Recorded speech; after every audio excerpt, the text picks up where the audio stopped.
A cup of chai costs 20 rupees. You scan a QR code, tap pay, and within seconds the shopkeeper hears that familiar payment confirmation. It feels almost invisible.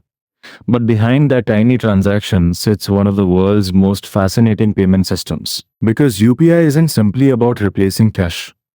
Behind every scan is a massive network connecting banks, technology companies, merchants, and consumers. And while the payment looks effortless, these players are competing for something extremely valuable: your financial relationship. Go back about a decade and it looked very different. Cash dominated everyday transactions. Cards worked well in larger stores, but accepting them required infrastructure.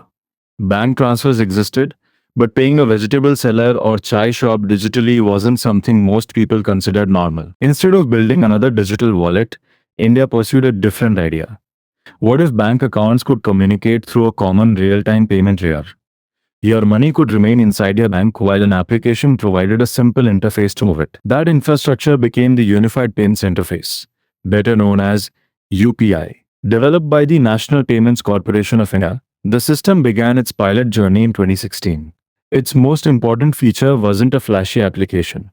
It was interoperability. A customer using one application could pay someone using another bank or service. Merchants didn't need to live inside one company's closed ecosystem. That sounds obvious today. At the time, however, it represented a fundamental change in how digital payments could be designed. Then came the consumer battle. PhonePe, Google Pay, Paytm, and banking applications competed aggressively for attention. Cashback offers appeared, referral campaigns exploded. Everyone wanted their app to become the first icon you touched whenever you needed to pay. But the real revolution happened outside smartphones. QR codes started appearing everywhere.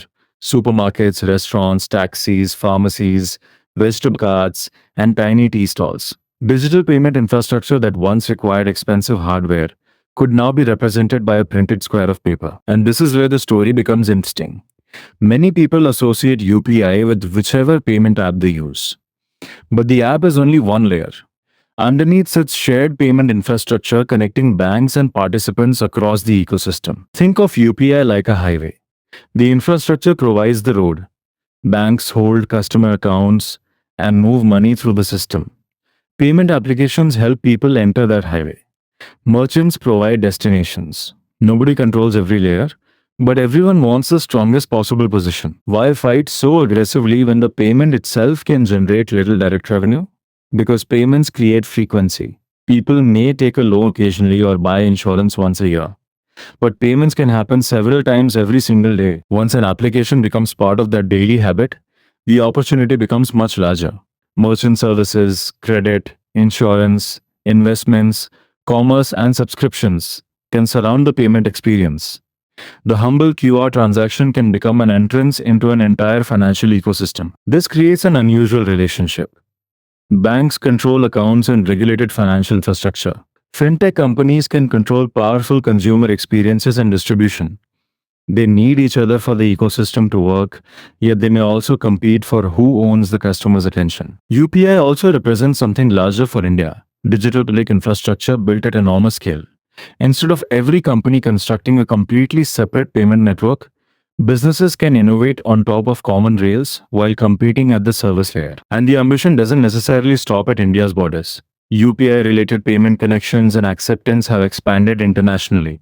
For India, that creates an opportunity to make its payment technology and standards increasingly relevant to cross-border commerce and travelers. But becoming essential creates responsibility. Fraud, social engineering, cybersecurity, privacy, outages, and concentration all matter more when millions of people depend on the network.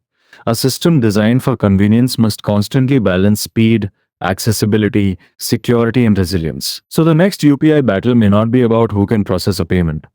That problem is increasingly invisible to consumers. The bigger battle is what happens before and after the transaction. Who owns the interface? Who serves the merchant? And who builds the deeper financial relationship? The next time you scan a QR code for 20 rupees, look at it differently. That tiny square isn't just replacing your wallet. It's an entrance into a much bigger battle over how more than 1 billion people may interact with money.